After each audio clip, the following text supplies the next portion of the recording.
ನಮಸ್ಕಾರ ಸ್ನೇಹಿತರೆ. ಹಿಂದಿನ ತರಗತಿಗಳಲ್ಲಿ ನಾವು ಛಂದಸ್ಸಿನ ವಿವಿಧ ಪರಿಭಾಷೆಗಳನ್ನು ಅರ್ಥೈಸಿಕೊಳ್ಳುವ ಪ್ರಯತ್ನ ಮಾಡ್ತಾ ಇದ್ವಿ. ಕಾವ್ಯವನ್ನು ಓದುವಾಗ, ಗಮಕಕ್ಕೆ ಅಳವಡಿಸುವಾಗ, ವಾಚನ ಮಾಡುವಾಗ ಒಂದೇ ಉಸಿರಿನಲ್ಲಿ ಓದಲಿಕ್ಕೆ ಅಥವಾ ಹಾಡಲಿಕ್ಕೆ ಆಗೋದಿಲ್ಲ. ಮಧ್ಯದಲ್ಲಿ ನಮ್ಮ ಓದಿಗೆ, ಗಾಯನಕ್ಕೆ ವಿರಾಮವನ್ನು ನೀಡಿ ಮತ್ತೆ ಮುಂದಿನ ಪದವನ್ನು ಆರಂಭಿಸ್ತೇವೆ. ಛಂದಸ್ಸಿನಲ್ಲಿ ಈ ರೀತಿ ಉಸಿರು ತೆಗೆದುಕೊಳ್ಳಲು ಇರುವ ಸ್ಥಾನವನ್ನು ಯತಿ ಅಂತ ಕರಿತೇವೆ. ಇಂದಿನ ತರಗತಿಯಲ್ಲಿ ನಾವು ಹಿಂದಿನ ತರಗತಿಯ ಪುನರಾವಲೋಕನವನ್ನು ಮಾಡಿಕೊಳ್ಳೋಣ ಮತ್ತು ಯತಿ ಎಂಬ ಪರಿಭಾಷೆಯನ್ನು ಪರಿಚಯ ಮಾಡಿಕೊಳ್ಳೋ ಪ್ರಯತ್ನ ಮಾಡೋಣ. ಈ ತರಗತಿಯ ನಂತರ ನಮಗೆ ಪ್ರಾಸ ಪರಿಭಾಷೆಯ ಪುನರ್ಮನನ ಆಗುತ್ತೆ. ಹೊಸದಾಗಿ ಯತಿ ಎಂಬ ಪರಿಭಾಷೆಯನ್ನು ಅರಿತುಕೊಳ್ತೇವೆ. ಮೊದಲಿಗೆ ಹಿಂದಿನ ತರಗತಿಯಲ್ಲಿ ಏನು ಚರ್ಚೆ ಮಾಡಿದ್ವಿ ಅದನ್ನು ನೆನಪು ಮಾಡಿಕೊಳ್ಳೋ ಪ್ರಯತ್ನ ಮಾಡೋಣ. ಪ್ರಾಸ ಅಂದರೆ ಏನು ತಿಳ್ಕೊಳ್ಳೋ ಪ್ರಯತ್ನ ಮಾಡಿದ್ವಿ. ಪದ್ಯದ ನಿಯಮಿತ ಸ್ಥಾನದಲ್ಲಿ ಒಂದೇ ರೀತಿಯ ಅಕ್ಷರ ಪುನರಾವರ್ತನೆಯಾಗೋದನ್ನು ಪ್ರಾಸ ಅಂತ ಕರಿತೇವೆ. ಈ ಪ್ರಾಸ ಮುಖ್ಯವಾಗಿ 3 ಪ್ರಕಾರಗಳಲ್ಲಿರುತ್ತೆ: ಆದಿಪ್ರಾಸ, ಅಂತ್ಯಪ್ರಾಸ ಮತ್ತು ಮಧ್ಯಪ್ರಾಸ. ಪ್ರಾಸಕ್ಕೆ ಬಹಳ ಪ್ರಾಚೀನವಾದ ಇತಿಹಾಸ ಇದೆ. ಕವಿರಾಜ ಮಾರ್ಗಕಾರನಿಂದಲೂ ಕೂಡ ಪ್ರಾಸದ ಕುರಿತ ಚರ್ಚೆಗಳಾಗಿದ್ದಾವೆ.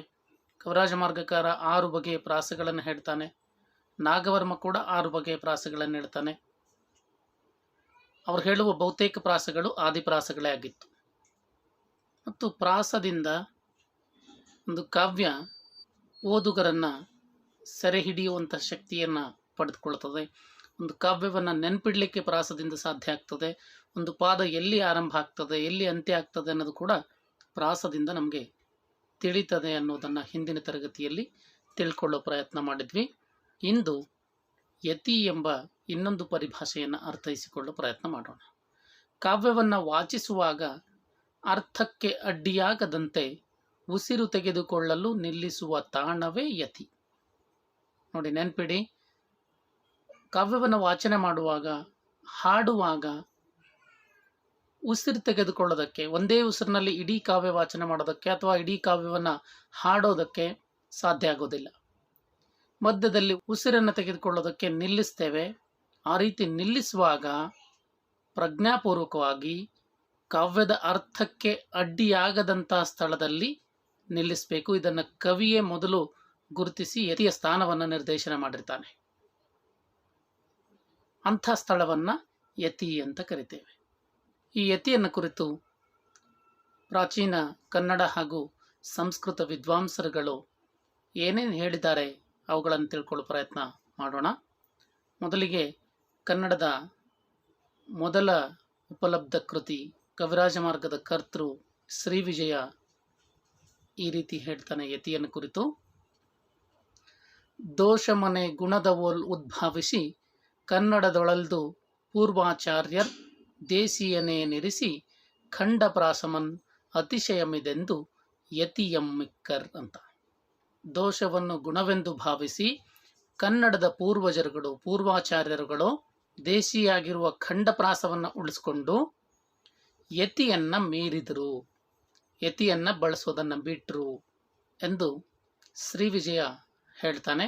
ಇದಕ್ಕೆ ಪೂರಕವಾಗಿ ಕೇಶಿರಾಜ ಕೂಡ ಕನ್ನಡಕ್ಕೆ ಯತಿ ಬೇಕಾಗಿಲ್ಲ ಅಂತ ಹೇಳ್ತಾನೆ. ನೋಡಿ, ಯತಿ ವಿಲಂಘನದಿಂದರಿದಲ್ತೆ ಕನ್ನಡಂ ಅಂತ ಕೇಶಿರಾಜ ಹೇಳೋ ಮಾತಿದು. ಅವನು ಕನ್ನಡದ ಅಸಾಧಾರಣ ಲಕ್ಷಣಗಳನ್ನು 9 ಲಕ್ಷಣಗಳನ್ನು ಪಟ್ಟಿ ಮಾಡ್ತಾನೆ. ಕನ್ನಡ ಭಾಷೆಯ 9 ಅಸಾಧಾರಣ ಲಕ್ಷಣಗಳನ್ನು ಕೇಶಿರಾಜ ಪಟ್ಟಿ ಮಾಡಿಕೊಡ್ತಾನೆ. ಅದರಲ್ಲಿ ಯತಿ ವಿಲಂಘನ ಕೂಡ ಒಂದು. ಯತಿ ವಿಲಂಘನ ಅನ್ನೋದು ಕನ್ನಡಕ್ಕೆ ಸಹಜವಾಗಿರೋದು. ಯತಿಯನ್ನು ನಿಯಮಿತವಾಗಿ ಕನ್ನಡ ಕವಿಗಳು ಬಳಸೋದಿಲ್ಲ ಅಂತ ಕೇಶಿರಾಜ ಹೇಳಿದರೆ, ಕನ್ನಡದಲ್ಲಿ ಒಂದು ಗಾದೆನೇ ನಿರ್ಮಾಣ ಆಗಿದೆ: ಕೋಣಕ್ಕೆ ಮತಿ ಇಲ್ಲ, ಕನ್ನಡಕ್ಕೆ ಯತಿ ಇಲ್ಲ ಅಂತ. ಕೋಣನಿಗೆ ಬುದ್ಧಿ ಇಲ್ಲ, ಕನ್ನಡ ಕಾವ್ಯಕ್ಕೆ ಯತಿ ಇಲ್ಲ ಅಂತ ಒಂದು ಗಾದೆ ಕೂಡ ನಿರ್ಮಾಣ ಆಗಿದೆ. ಆದರೆ ಸಂಸ್ಕೃತದಲ್ಲಿ ಯತಿ ಕಡ್ಡಾಯ. ಕಾವ್ಯವನ್ನು ರಚನೆ ಮಾಡುವಾಗ ಕವಿಯೇ ಯತಿಯ ಸ್ಥಾನವನ್ನು ನಿರ್ದೇಶನ ಮಾಡಬೇಕು. ಅದು ಹೇಗೆ? ಸಂಸ್ಕೃತ ವಿದ್ವಾಂಸರು ಯತಿಯನ್ನು ಕುರಿತು ಏನನ್ನು ಹೇಳಿದ್ದಾರೆ ನೋಡಿ. ಸಂಸ್ಕೃತ ವರ್ಣವೃತ್ತಗಳಲ್ಲಿ ಒಂದು ಮುಖ್ಯ ಲಕ್ಷಣ ಈ ಯತಿ. ವರ್ಣ ಅಂದರೆ ನಿಮ್ಗೆ ಗೊತ್ತಿದೆ, ವರ್ಣವೃತ್ತಗಳು ಅಂದರೆ ಗಣಗಳನ್ನು ಓದುವಾಗ ವರ್ಣಗಣ, ಅಂಶಗಣ, ಮಾತ್ರಾಗಣ 3 ಪ್ರಕಾರಗಳನ್ನು ಓದಿದ್ರಿ. ವರ್ಣಗಣ ಸಂಸ್ಕೃತ ಮೂಲದ್ದು. ಸಂಸ್ಕೃತದಲ್ಲಿ ವರ್ಣವೃತ್ತಗಳಿದ್ದಾವೆ. ಆ ವೃತ್ತಗಳಲ್ಲಿ ಯತಿ ಅತ್ಯಂತ ಕಡ್ಡಾಯವಾಗಿರುವ ಒಂದು ನಿರ್ಬಂಧ. ಕವಿನೇ ಉಸಿರಿನ ವಿರಾಮ ತಾಣವನ್ನು ಸೂಚಿಸಬೇಕು ಕಾವ್ಯದಲ್ಲಿ. ಏನು ಯತಿ ಅಂದರೆ ಸಂಸ್ಕೃತದಲ್ಲಿ? ಯತ್ನಶೀಲ, ವಿರಾಮ, ವಿಶ್ರಾಮ, ವಿಶ್ರಾಂತ, ವಿಶ್ರಮಣ, ಈ ಎಲ್ಲ ಅರ್ಥಗಳು ಕೂಡ ಯತಿ ಎಂಬ ಪದಕ್ಕೆ ಇದಾವೆ. ಇನ್ನೊಂದು ಅರ್ಥದಲ್ಲೂ ಕೂಡ ಸಾಮಾನ್ಯ ಅರ್ಥದಲ್ಲಿ ಬಳಸ್ತಿರ್ತೇವೆ. ಯತಿ ಅಂದರೆ ಸನ್ಯಾಸಿ, ಯೋಗಿ ಅಂತ. ಛಂದಸ್ಸು ಓದುವಾಗ ಯತಿ ಅಂದರೆ ವಿರಾಮ ತಾಣ, ವಿಶ್ರಾಂತಿ ಸ್ಥಳ ಅಂತ ಅರ್ಥ ಮಾಡ್ಕೊಳ್ಬೇಕು. ಯತಿರ್ವಿಚ್ಛೇದ ಅಂತ ಕೂಡ ಒಂದು ಕಡೆ ಉಲ್ಲೇಖ ಆಗಿದೆ. ಪದವನ್ನೋ ಪದ್ಯ ಭಾಗವನ್ನೋ ಒಡೆಯುವುದು. ವಿಚ್ಛೇದ ಮಾಡೋದು ಅಂದರೆ ವಿಭಾಗಿಸುವುದು. ಯಾವುದನ್ನ? ಪದ್ಯದ ಒಂದು ಸಾಲನ್ನು ಮಧ್ಯದಲ್ಲಿ ವಿಭಾಗಿಸಿ ಅಲ್ಲಿ ಒಂದಿಷ್ಟು ವಿರಾಮ ಸ್ಥಳವನ್ನು ನಿರ್ದೇಶನ ಮಾಡೋದನ್ನು ಯತಿ ಅಂತ ಕರಿತೇವೆ. ಅಖಂಡ ಪದ್ಯವನ್ನು ಒಂದೇ ಉಸಿರಿನಲ್ಲಿ ಹೇಳಲು ಅಸಾಧ್ಯವಾದುದರಿಂದ ಪದ್ಯದ ಅಥವಾ ಪದ್ಯ ಪಾದದ ಅರ್ಥಸ್ಫೂರ್ತಿಗೆ ಭಂಗ ಬಾರದಂತೆ ಒಡೆದು ಓದುವುದನ್ನೇ ಯಥಿರ್ವಿಚ್ಛೇದ ಅಂತ ಕರಿತೇವೆ. ನೋಡಿ, ಯಥಿರ್ವಿಚ್ಛೇದ ಅಂದರೆ ಏನು? ಅಖಂಡವಾಗಿರುವ ಒಂದು ಪದ್ಯವನ್ನು, ಪದ್ಯದ ಒಂದು ಸಾಲನ್ನು ಒಂದೇ ಉಸಿರಿನಲ್ಲಿ ಓದಲಿಕ್ಕೆ ಆಗಲ್ಲ. ಆ ಪದ್ಯವನ್ನು ಅಥವಾ ಆ ಪದ್ಯದ ಸಾಲನ್ನು ಅರ್ಥಸ್ಫೂರ್ತಿಗೆ ತಕ್ಕಂತೆ ಮಧ್ಯದಲ್ಲಿ ವಿಭಜನೆ ಮಾಡಿ ಅಲ್ಲಿ ಉಸಿರನ್ನು ನಿಲ್ಲಿಸಿ, ಉಸಿರನ್ನು ಸ್ವೀಕರಿಸಿ ಮತ್ತೆ ಓದನ್ನು ಮುಂದುವರಿಸ್ತೇವೆ. ಅದನ್ನು ಯತಿರ್ವಿಚ್ಛೇದ ಅಂತ ಕರಿತೇವೆ. ಇನ್ನು ಜಯದೇವ ಎಂಬ ಛಂದೋಮೀಮಾಂಸಕ ಯತಿ ಅಂದರೆ ಈ ರೀತಿ ಹೇಳ್ತಾನೆ ನೋಡಿ. ವಿರಾಮೋ ಯತಿ ರೀತಿ ಅಂತ.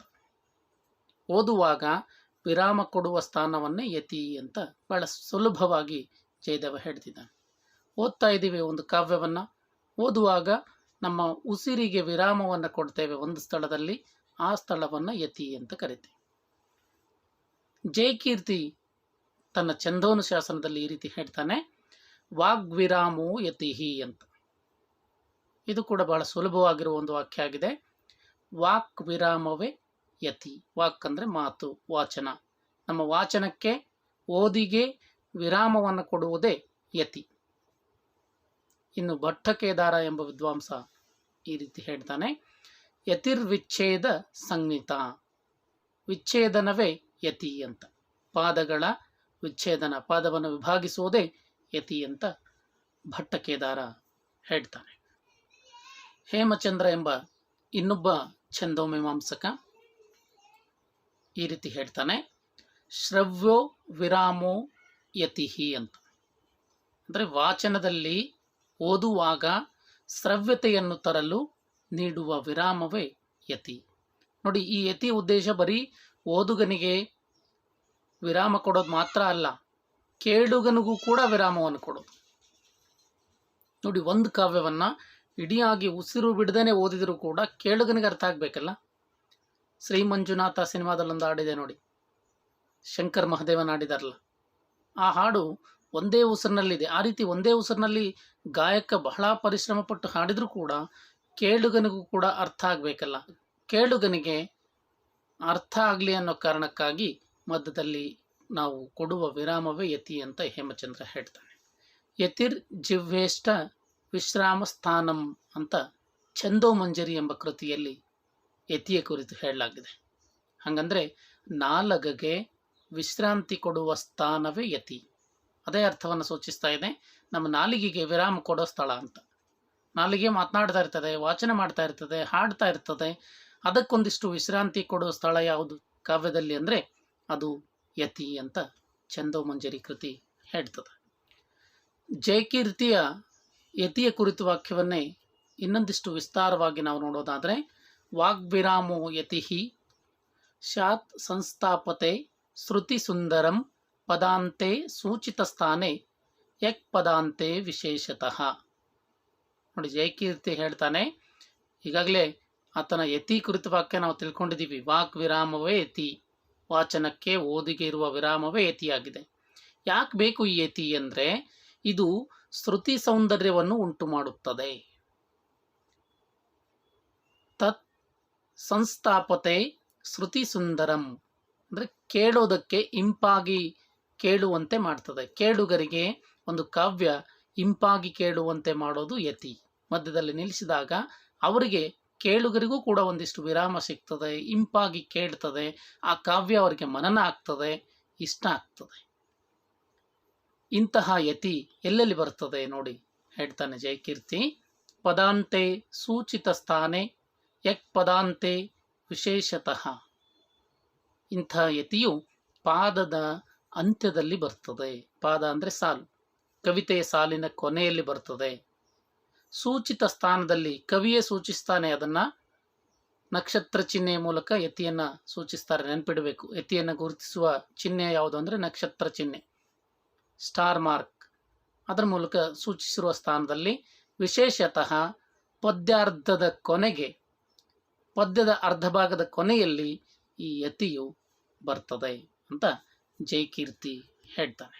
ಕನ್ನಡ ಕವಿಗಳು ಕೂಡ ಕನ್ನಡದಲ್ಲಿ ಯತಿ ನಿಯಮಿತ ಬಳಕೆ ಇಲ್ಲದೇ ಇದ್ರೂ ಕೂಡ ಯತಿ ಅಂದರೆ ಏನು ಅನ್ನೋದನ್ನು ಹೇಳೋ ಪ್ರಯತ್ನ ಮಾಡಿದ್ದಾರೆ. ಮೊದಲಿಗೆ ಶ್ರೀ ವಿಜಯ ಹೇಳಿದ ನೋಡಿ.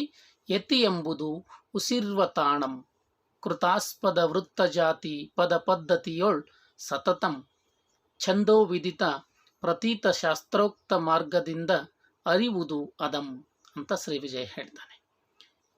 ಶ್ರೀ ವಿಜಯನ ಮಾತು ಕೂಡ ಹಿಂದಿನ ವಿದ್ವಾಂಸರ ಮಾತುಗಳಿಗೆ ಪೂರಕವಾಗಿದೆ. ಯತಿ ಅನ್ನೋದು ಉಸಿರನ್ನ ನಿಲ್ಲಿಸುವ ತಾಣ. ಯತಿ ಎಂಬುದು ಉಸಿರ್ವ ತಾಣಂ. ಯತಿ ಅನ್ನೋದು ಉಸಿರನ್ನ ನಿಲ್ಲಿಸಿ ಉಸಿರನ್ನ ಸ್ವೀಕರಿಸಲಿ ಕಾವ್ಯದಲ್ಲಿ ಬರುವ ಒಂದು ಸ್ಥಳ. ಕೃತಾಸ್ಪದ ವೃತ್ತ ಜಾತಿ ಪದ ಪದ್ಧತಿಯೋಳ್. ಈ ಯತಿ ಹೆಚ್ಚಾಗಿ ಬಳಕೆಯಾಗ್ತಾ ಇರೋದು ವೃತ್ತ ಪ್ರಕಾರಗಳಲ್ಲಿ. ವೃತ್ತಗಳು ಸಂಸ್ಕೃತ ಮೂಲದ ವೃತ್ತಗಳಲ್ಲಿ ಹೆಚ್ಚಾಗಿ ಸತತವಾಗಿ ಬಳಕೆಯಾಗ್ತದೆ. ಇವುಗಳನ್ನು ಅರ್ಥ ಮಾಡ್ಕೊಳ್ಳೋದು ಹೇಗೆ? ಛಂದೋ ವಿದಿತ ಪ್ರತೀತ ಶಾಸ್ತ್ರೋಕ್ತ ಮಾರ್ಗದಿಂದ ಅರಿವುದು ಅದಂ. ಛಂದೋಬದ್ಧವಾದ ಶಾಸ್ತ್ರ ಗ್ರಂಥಗಳನ್ನು, ಮಾರ್ಗ ಕೃತಿಗಳನ್ನು, ಸಂಸ್ಕೃತ ಕೃತಿಗಳನ್ನು ಓದುವುದರಿಂದ ಯತಿ ಮನನ ಆಗ್ತದೆ ಅಂತ ಶ್ರೀ ವಿಜಯ ಹೇಳ್ತಾನೆ. ಅದೇ ಶ್ರೀ ವಿಜಯ ಮುಂದುವರೆದು ಹೇಳ್ತಾನೆ. ಶ್ಲೋಕೇಶು ನಿಯತಸ್ಥಾನಂ ಪದಚ್ಛೇದಂ ಯತಿ ವಿದುಹು ಅಂತ ಹೇಳ್ತಾನೆ. ಯತಿ ಅಂದರೆ ಪದ್ಯಗಳ ನಿರ್ದಿಷ್ಟ ಸ್ಥಾನದಲ್ಲಿ ಇರಬೇಕಾದ ಪರಿಚ್ಛೇದನವಾಗಿದೆ ಅಂತ ಹೇಳ್ತಾನೆ. ಕಾವ್ಯದ ಪದ್ಯಗಳಲ್ಲಿ ನಿರ್ದಿಷ್ಟ ಸ್ಥಾನದಲ್ಲಿ ಆ ಪದ್ಯವನ್ನು ವಿಭಾಗ ಮಾಡೋದಕ್ಕೆ ಇರುವ ಸ್ಥಳ ಯತಿಯಾಗಿದೆ ಅಂತ ಶ್ರೀ ವಿಜಯ ಹೇಳ್ತಾನೆ. ಇನ್ನು ಈ ಎಲ್ಲ ಮಾತುಗಳನ್ನು ಕ್ರೋಢೀಕರಿಸಿ ಟಿ.ವಿ. ವೆಂಕಟಾಚಲ ಶಾಸ್ತ್ರಿಯವರು, ಆಧುನಿಕ ಛಂದಸ್ಸಿನ ಪ್ರಮುಖ ಪಂಡಿತರಲ್ಲೊಬ್ಬರಾಗಿರುವವರು, ಅವರು ಹೇಳ್ತಾರೆ, ನೃಪತುಂಗನು ಹೇಳಿದ ಯತಿ ಎಂಬುದು ಸಿರ್ವತಾಣಂ ಎಂಬ ಮಾತು, ನಾಗವರ್ಮನು ಹೇಳಿದ ಯತಿ ಎಂಬುದು ಗಣನಿಯತಂ ಪತಿತಂ ಉಸಿರ್ದಾಣಂ ಎಂಬ ಮಾತು ಅಚ್ಚ ಕನ್ನಡ ಮಟ್ಟುಗಳ ವಿಷಯದಲ್ಲಿ ಹೇಳಿದವುಗಳಾಗಿರದೆ ಕನ್ನಡದಲ್ಲಿ ಸೇರ್ಪಡೆಯಾದ ಸಂಸ್ಕೃತ ವರ್ಣವೃತ್ತಗಳನ್ನು ಅನುಲಕ್ಷಿಸಿಯಾಗಲಿ ಇಲ್ಲವೇ ಸಂಸ್ಕೃತದ ಒಂದು ಪರಂಪರೆಯನ್ನು ಅನಾವಶ್ಯಕವಾಗಿ ಅನುಸರಿಸಿದ ಪರಿಣಾಮವಾಗಿಯಾಗಲಿ ಹೇಳಿದವುಗಳಾಗಿರಬೇಕು ಅಂತ ಟಿ.ವಿ. ವೆಂಕಟಾಚಲ ಶಾಸ್ತ್ರಿ ಹೇಳ್ತಾರೆ. ನೃಪತುಂಗ ಅನ್ನೋದನ್ನು ಕೆ.ಸಿ. ರಾಜ ಅಂತ ಅರ್ಥ ಮಾಡ್ಕೊಳ್ಬೇಕು. ಆಗಿನ್ನೂ ಕವಿರಾಜ ಮಾರ್ಗವನ್ನು ಬರೆದಿರೋನು ನೃಪತುಂಗ ಅಂತಾನೆ ಭಾವಿಸಿದ್ರು. ನಂತರದಲ್ಲಿ ಕವಿರಾಜ ಮಾರ್ಗವನ್ನು ಬರೆದಿರುವ ಕರ್ತೃ ನೃಪತುಂಗ ಅಲ್ಲ, ಶ್ರೀ ವಿಜಯ ಅನ್ನೋದು ಆನಂತರ ಖಚಿತ ಆಯಿತು. ಅದರಿಂದ ನೃಪತುಂಗ ಅಂತ ಬಳಕೆ ಮಾಡಿದ್ದನ್ನು ಶ್ರೀ ವಿಜಯ ಅಂತ ಅರ್ಥ ಮಾಡ್ಕೊಳ್ಬೇಕು. ಶ್ರೀ ವಿಜಯ ಹೇಳಿದ ಯತಿ ಎಂಬುದು ಉಸಿರ್ವತಾಣಂ ಎಂಬ ಮಾತು ನೋಡಿ. ನಾಗವರ್ಮ ಕೂಡ ಯತಿ ಅಂದರೆ ಏನು ಅಂತ ಹೇಳ್ತಾನೆ. ಯತಿ ಎಂಬುದು ಗಣನಿಯತಂ ಪ್ರತಿತಂ ಉಸಿರ್ದಾಣಂ ಅಂತ. ಗಣನಿಯಮಿತವಾಗಿ ಬಳಕೆಯಾಗುವ ಉಸಿರನ್ನು ನಿಲ್ಲಿಸುವ ಸ್ಥಳವೇ ಯತಿ ಅಂತ ನಾಗವರ್ಮ ಕೂಡ ಹೇಳಿದ್ದಾನೆ. ಈ ನಾಗವರ್ಮ ಅಂದರೆ ಒಂದನೇ ನಾಗವರ್ಮ ಅಂತ ನೆನಪಿಡಬೇಕು. ಒಂದನೇ ನಾಗವರ್ಮ ತನ್ನ ಛಂದೋಂಬುದಿ ಅನ್ನೋ ಕೃತಿಯಲ್ಲಿ ಈ ಮಾತನ್ನು ಹೇಳಿದ್ದಾನೆ. ಈ ಎರಡೂ ಮಾತುಗಳು ಅಚ್ಚ ಕನ್ನಡದ ಛಂದೋ ಪ್ರಕಾರಗಳನ್ನು ಕುರಿತು ಹೇಳಿದ್ದಲ್ಲ, ಛಂದಸ್ಸಿನ ಪರಿಭಾಷೆ ಕುರಿತು ಹೇಳಿದ್ದಲ್ಲ. ಯಾಕೆಂದರೆ ಯತಿ ಕನ್ನಡದಲ್ಲಿ ಇಲ್ಲವೇ ಇಲ್ಲ. ಕನ್ನಡಕ್ಕೆ ಸೇರ್ಪಡೆಯಾಗಿದ್ದಾವ ಸಂಸ್ಕೃತದಿಂದ ಬಂದು ವರ್ಣವೃತ್ತಗಳು, ಅಕ್ಷರ ವೃತ್ತಗಳು, ಅವುಗಳನ್ನು ಅನುಲಕ್ಷಿಸಿ ಹೇಳಿರಬೇಕು. ಇಲ್ಲವೇ ಸಂಸ್ಕೃತ ಪರಂಪರೆಯನ್ನು ಅನವಶ್ಯಕವಾಗಿ ಅನುಸರಿಸಿದರ ಪರಿಣಾಮವಾಗಿ ಈ ಹೇಳಿಕೆಗಳನ್ನು ಹೇಳಿರಬೇಕು ಅಂತ ಟಿ ವಿ ವೆಂಕಟಾಚಲ ಶಾಸ್ತ್ರಿ ಹೇಳ್ತಾರೆ. ಇಂತಹ ಯತಿ ಕನ್ನಡದಲ್ಲಿ ನಿಯತ ಬಳಕೆ ಇಲ್ಲ. ಸಂಸ್ಕೃತದಲ್ಲಿ ನಿಯಮಿತವಾಗಿ ತಪ್ಪದೆ ಕಡ್ಡಾಯವಾಗಿ ಬಳಕೆಯಾಗ್ತದೆ, ಆದರೆ ಕನ್ನಡದಲ್ಲಿ ಐಚ್ಛಿಕವಾಗಿರ್ತದೆ. ಕವಿಯ ಇಷ್ಟಾನುಸಾರ ಕ್ವಚಿತ್ತಾಗಿ ಕನ್ನಡದಲ್ಲಿ ಬಳಕೆಯಾಗಿದೆ. ಸಂಸ್ಕೃತದಲ್ಲಿ ಆದಿ, ಮಧ್ಯ ಮತ್ತು ಅಂತ್ಯ ಎಲ್ಲಿ ಬೇಕಾದರೂ ಯತಿ ಬರಬಹುದು. ಕನ್ನಡದಲ್ಲಿ ಐಚ್ಛಿಕವಾಗಿದ್ದರೂ ಕೂಡ ಆದಿ ಇಲ್ಲವೇ ಅಂತ್ಯದಲ್ಲಿ ಮಾತ್ರ ಈ ಯತಿ ಬಂದಿರೋದನ್ನು ನಾವು ಗುರುತಿಸ್ತೇವೆ. ಉದಾಹರಣೆಗೆ ಒಂದೆರಡು ಪದ್ಯನ ನೋಡೋಣ. ಒಂದು ಜನಪದ ಪದ್ಯ ತಮಗೆಲ್ಲ ಪರಿಚಿತವಾಗಿರೋದು, ಆಡಿಬಾಯನ ಕಂದ ಅಂಗಾಲ ತೊಳೆದೇನ. ನೋಡಿ, ಈ ಸಾಲನ್ನು ಓದುವಾಗ ಇಡಿಯಾಗಿ ಓದಲ್ಲ. ಆಡಿಬಾಯನ ಕಂದ ಅಂದ್ಕೊಳ್ಳೆ ಒಂದು ಸ್ವಲ್ಪ ಉಸಿರನ್ನು ನಿಲ್ಲಿಸಿ ಉಸಿರು ಸೇವನೆ ಮಾಡಿ ಮತ್ತೆ ಅಂಗಾಲ ತೊಳೆದೇನ ಅಂತ ಓದ್ತೇವೆ. ಆ ರೀತಿ ಓದೋದ್ರಿಂದ ಓದುವವರಿಗೆ, ಅದನ್ನು ಗಾಯನ ಗಮಕಕ್ಕೆ ಅಳವಡಿಸುವ ವ್ಯಕ್ತಿಗೆ ಮತ್ತು ಕೇಳುವ ಶ್ರೋತೃಗಳ ಕಿವಿಗಳಿಗೂ ಕೂಡ ಇಂಪಾಗಿ ಅದು ಕೇಳಿಸ್ತದೆ. ಆ ಕಾರಣಕ್ಕೆ ಆಡಿಬಾಯನ ಕಂದ ಅಂದ್ಕೊಳ್ಳೆ ಅಲ್ಲೊಂದಿಷ್ಟು ವಿರಾಮವನ್ನು ಕೊಟ್ಟು ಅಂಗಾಲ ತೊಳೆದೇನ ಅಂತ ಆ ಕವಿತೆಯನ್ನು ಓದ್ತೇವೆ. ಇದು ಒಂದು ಜನಪದ ಕವಿತೆ, ಜನಪದ ತ್ರಿಪದಿ. ಇನ್ನು ಸರ್ವಜ್ಞನ ಒಂದು ತ್ರಿಪದಿ ನೋಡಿ, ಸಜ್ಜನರ ಸಂಗವದು ಹೆಜ್ಜೇನು ಸವಿದಂತೆ. ನೋಡಿ, ಇಲ್ಲೂ ಕೂಡ ಅಷ್ಟೇ, ಆ 4 ಪದಗಳ ವಾಕ್ಯವನ್ನು ಇಡಿಯಾಗಿ ನಾವು ಒಂದೇ ಉಸಿರಿಗೆ ಓದೋದಿಲ್ಲ. ಸಜ್ಜನರ ಸಂಗವದು ಅಂದ್ಕೊಳ್ಳೆ ಅಲ್ಲಿ ನಿಲ್ಲಿಸ್ತೇವೆ. ಹೆಜ್ಜೇನು ಸವಿದಂತೆ ಅಲ್ಲಿ ನಿಲ್ಲಿಸ್ತೇವೆ. ಈ ರೀತಿ ಮಧ್ಯ ಉಸಿರಿನ ವಿರಾಮ ಸ್ಥಳ ಇದೆಯಲ್ಲ, ಕಾವ್ಯವನ್ನು ವಾಚನ ಮಾಡುವಾಗ ಮಧ್ಯದಲ್ಲಿ ಉಸಿರಿನ ವಿರಾಮಕ್ಕೆ ನಾವು ಬಳಸುವ ಸ್ಥಳ ಅದು ಯತಿ. ಅದು ಅರ್ಥಾನುಸಾರಿಯಾಗಿ ಕೂಡ ಇರಬೇಕು. ಪದಗಳ ಮಧ್ಯದಲ್ಲಿ ಅರ್ಥವನ್ನು ಕೆಡಿಸುವಂತೆ ಯತಿಯನ್ನು ಬಳಕೆ ಮಾಡಬಾರದು ಅನ್ನೋ ನಿಯಮ ಇದೆ. ಇನ್ನು ಹೊಸಗನ್ನಡ ಕವಿತೆಯೊಂದು, ಕುವೆಂಪು ಅವರ ಕವಿತೆ ಇದು. ದೋಣಿ ಸಾಗಲಿ ಮುಂದೆ ಹೋಗಲಿ ದೂರ ತೀರವ ಸೇರಲಿ, ಬೀಸುಗಾಳಿಗೆ ಬೀಳುತ್ತೇಳುತ್ತ ತೆರೆಯ ಮೇಗಡೆ ಹಾರಲಿ. ನೋಡಿ, ಇಲ್ಲೆಲ್ಲ 3 ಮಾತ್ರೆಯ 2 ಗಣಗಳು ಮುಗಿದ ನಂತರ ಅಲ್ಲಿ ಒಂದು ವಿರಾಮವನ್ನು ನೀಡ್ತೇವೆ. ಆ ವಿರಾಮ ಓದುವವರಿಗೂ ವಿಶ್ರಾಂತಿಯನ್ನು ನೀಡುತ್ತೆ, ಕೇಳುವವರಿಗೂ ಕೂಡ ಹಿಂದಿನ ವಾಚನವನ್ನು ಆಸ್ವಾದಿಸಲು ಒಂದಿಷ್ಟು ಸಮಯವನ್ನು ಈ ವಿರಾಮ ಕೇಳುಗರಿಗೂ ಕೂಡ ನೀಡುತ್ತದೆ. ಆದ್ದರಿಂದ ಯತಿ ಕೇಳುಗರಿಗೂ ಕೂಡ ಒಂದು ವಿರಾಮವೇ ಆಗಿದೆ. ಇಂಥ ಯತಿಯ ಅನುಕೂಲಗಳೇನು, ಪ್ರಯೋಜನಗಳೇನು ನೋಡೋಣ. ಯತಿ ಬಳಕೆಯಿಂದ ಪದ್ಯದಲ್ಲಿ ಲಯ ವೈವಿಧ್ಯ ಸಾಧ್ಯ ಆಗ್ತದೆ. ನೋಡಿ, ಹಿಂದಿನ ಪದ್ಯಗಳನ್ನೇ ನೆನಪು ಮಾಡ್ಕೊಳ್ಳಿ. ಆಡಿಬಾಯನ ಕಂದ ಅಲ್ಲಿ ನಿಲ್ಲಿಸ್ತಿದ್ವಿ, ಅಂಗಾಲ ತೊಳೆದೇನ ಅಲ್ಲಿ ವಿರಾಮ ಇತ್ತು. ಆ ರೀತಿ ಮತ್ತೆ ಸಜ್ಜನರ ಸಂಗವದು, ದೋಣಿ ಸಾಗಲಿ ಮುಂದೆ ಹೋಗಲಿ, ನಿಲ್ಲಿಸುವ ಎಲ್ಲ ಸಂದರ್ಭಗಳಲ್ಲೂ ಕೂಡ ಓದುಗನಿಗೂ ಕೂಡ ಇನ್ನಷ್ಟು ಸ್ಫೂರ್ತಿ ತುಂಬುವಂತಹ ಶಕ್ತಿ ತಾಣ ಈ ಯತಿಯಾಗಿದ್ದರೆ, ಕೇಳುಗನಿಗೆ ಇಂಪಾಗಿ ಕೇಳುವಂತೆ ಮಾಡುವ ಸ್ಥಳ ಕೂಡ ಯತಿಯಾಗಿರುತ್ತೆ. ಇದರಿಂದ ಲಯ ವೈವಿಧ್ಯತೆ ಸಾಧ್ಯ ಆಗ್ತದೆ. 3 ಮಾತ್ರೆಯ ಲಯ, 4 ಮಾತ್ರೆಯ ಲಯ, 5 ಮಾತ್ರೆಯ ಲಯ, ಈ ರೀತಿಯ ಲಯ ವೈವಿಧ್ಯತೆಯನ್ನು ಸಾಧಿಸಲಿಕ್ಕೆ ಯತಿ ಪ್ರಯೋಜನಕಾರಿಯಾಗಿರುತ್ತದೆ.